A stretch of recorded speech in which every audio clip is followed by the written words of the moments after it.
Alrighty, I'm preparing, setting up our meeting for the custom live streaming service. One moment.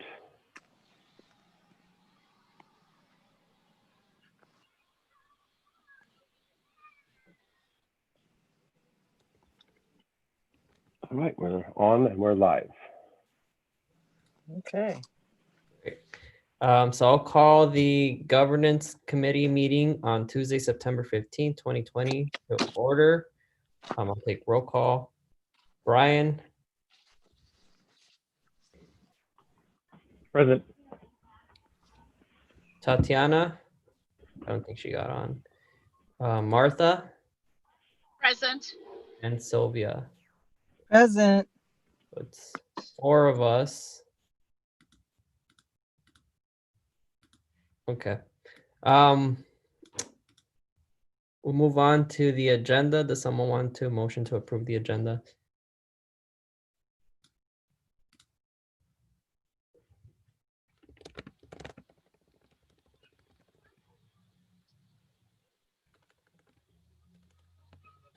No one? I'll motion to approve the agenda.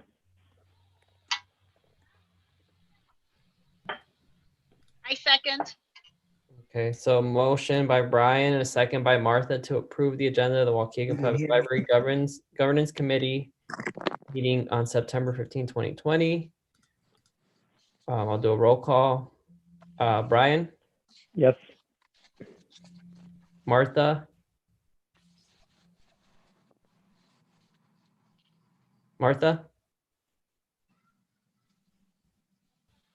Yes. Sylvia, Yes. and Josue, yes. Okay, we'll move on to new business and action. Item A is the review of draft harassment policy. Did everyone get that? It should have came from Susan, I believe.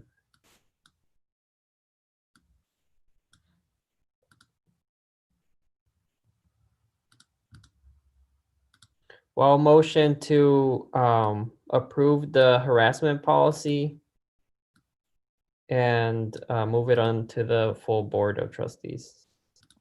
I second. And by the way, Deborah won't be joining us today, but she says she approves of the new policy.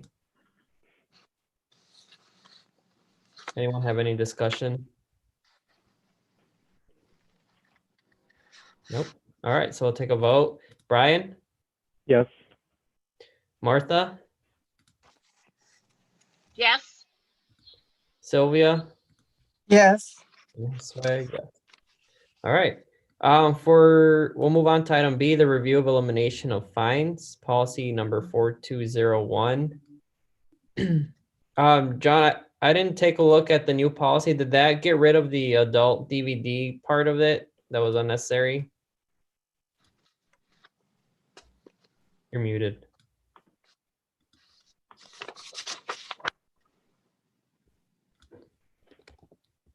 Apologies. Yes, it does. It basically says the Waukegan Public Library eliminates all fines on materials as a barrier to access. Due dates still apply to all items borrowed and may be eligible for renewal. And then scrolling down to item 6, fee threshold, a patron's account is blocked when fees accumulate to $25 or greater. But there is no mention of DVDs. Oh, I guess I got to remove the adult feature DVDs. Yeah, because that's still in there in the definitions. So if I amend that, then that would make the policy without DVDs. Apologies.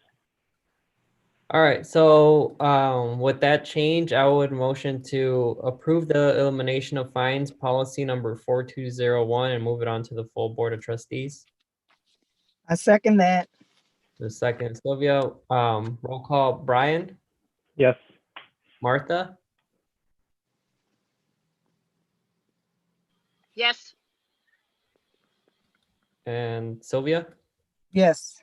Josue, yes. All right, so we'll move that on to the full board of trustees. I was gonna send them over kind of like a few notes of why it's important for us to approve this.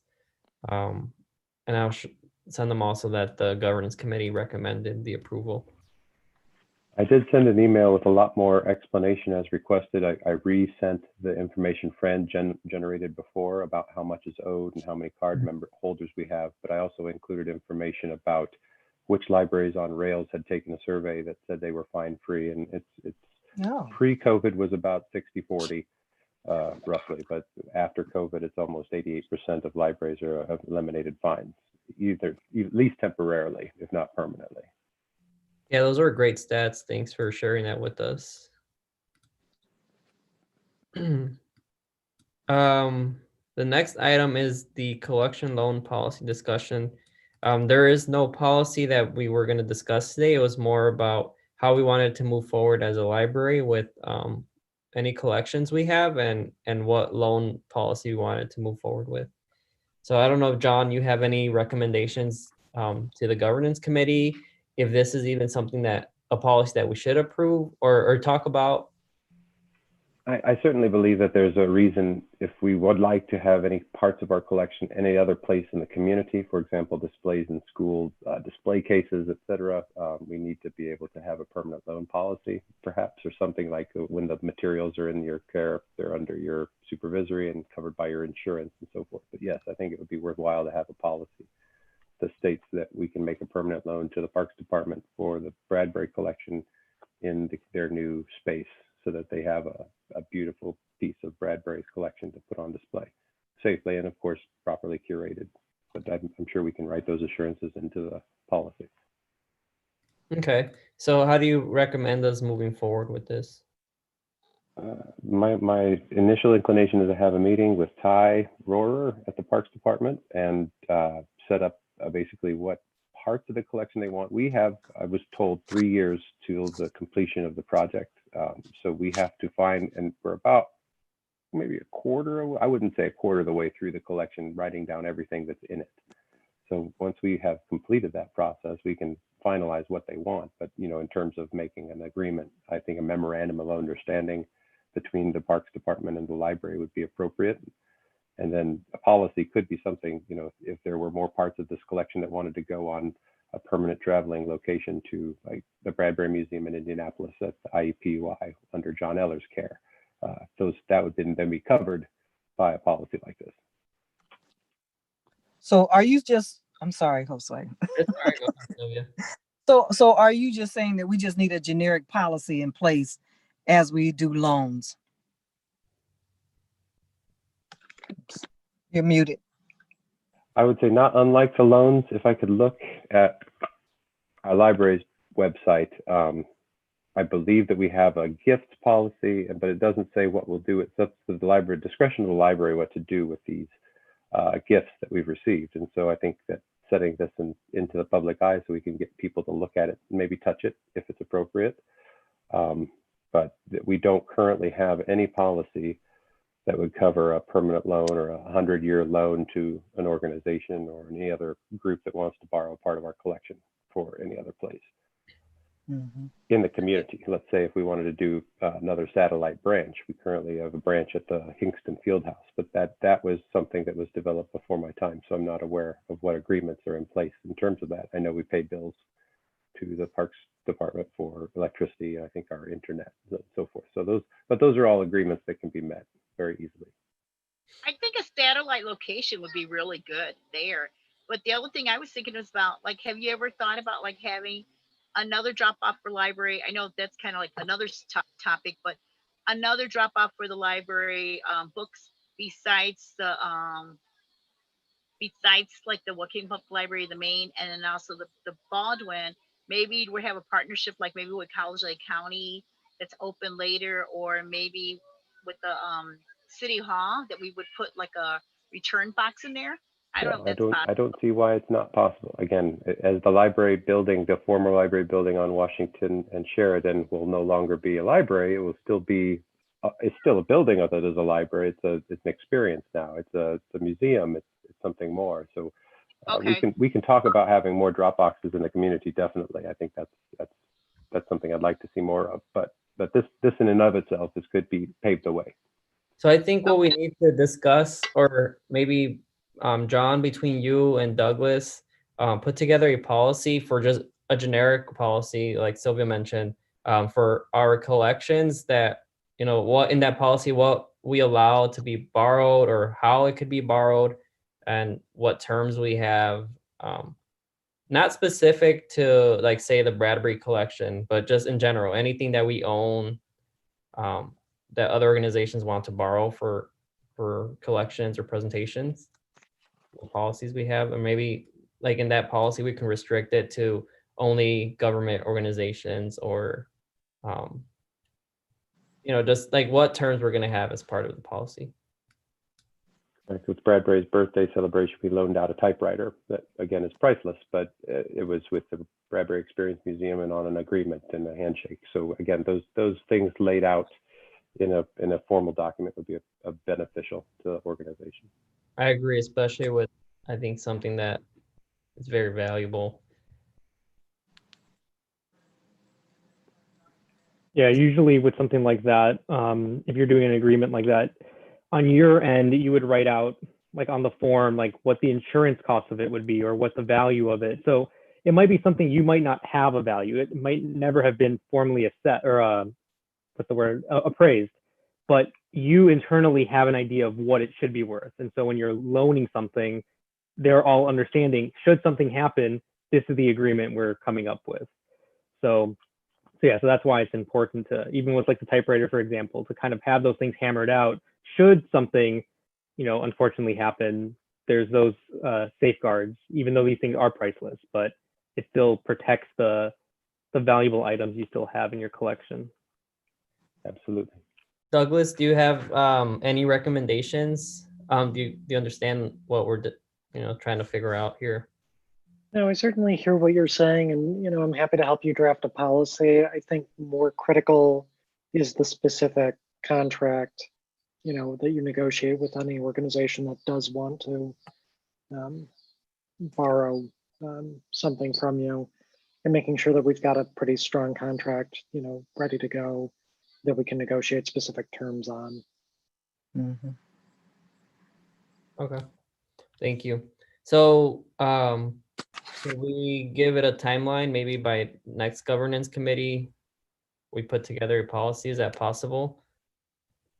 It wouldn't be a contract with organizations that we're loaning stuff out, but more of a policy. What we follow in terms of loaning things out.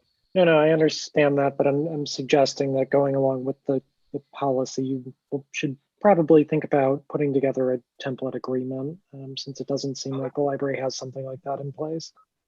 I think that's too soon for next month.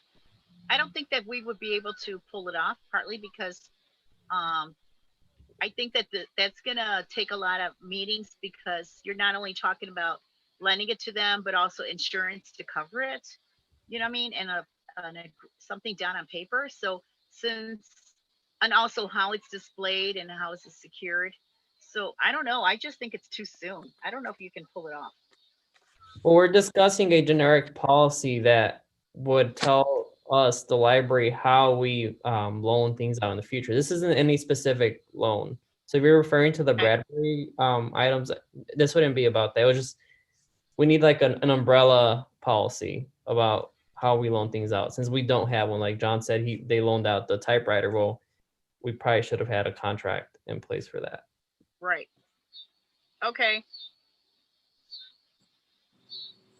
So I'm sure John has some ideas of where to start. Yes? Absolutely. I'd be happy to work on a draft and have a draft to you by the next governance meeting for discussion. And we don't have to approve it at the next meeting. It could just be like another discussion of a first draft, and then, approve it at the next one or something. All right. Anyone else have anything to say about that? I'm good. Cool. Thank you. Next, that's all on the agenda, and we had no public comment, according to Susan. We do need to discuss a standing meeting time for future governance committee. And I know, Douglas, we didn't really ask if you were available today. I apologize for that. No, it's not a problem. I'm happy to be here. But what works best for everyone? Is there any preferences out there? Oh, tonight was a good night.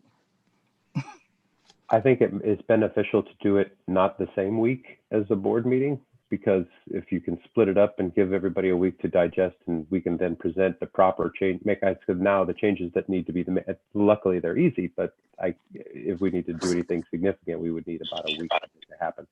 My preference would be a week prior. The reason I wanted to meet this week was just to meet before the actual board meeting, not to keep it this week. I know Tatiana mentioned that as one of the reasons she couldn't come today.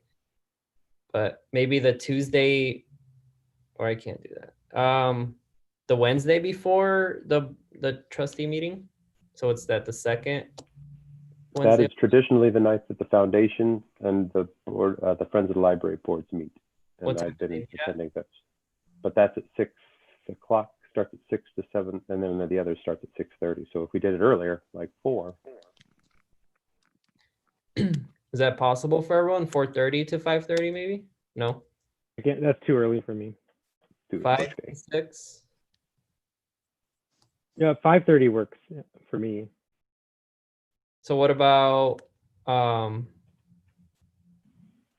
I don't have to go to every single Friends and Foundation meeting. We can work out some arrangement that if there's going to be a governance committee meeting, that takes more time. I think that we can delegate that responsibility. what about the first Tuesday of the month? I can't do that.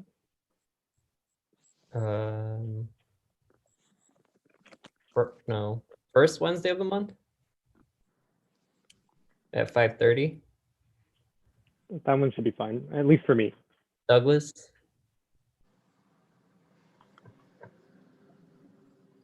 First Wednesday of the month should be okay, yeah. Sylvia, Martha. Yeah, it's good for me. As long as I know ahead of time. And we want to set this just to have one set time. Governance committee has always met like whenever it was scheduled. So that's the first Wednesday of the month at 5:30.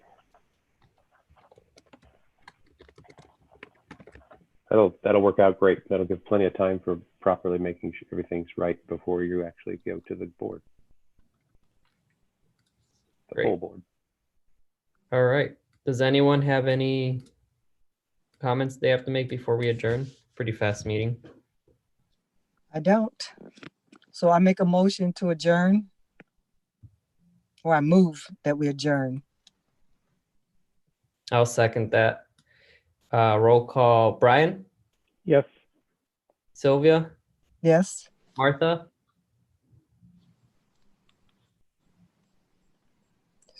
Martha. Okay. Well, and Josue, I'll vote yes. So thank you all for showing up. Pretty short meeting, but we got stuff done. Yes. Thank you. Bye. Thank you, everyone. Thank you. Bye. Brian, will you call me? Sure.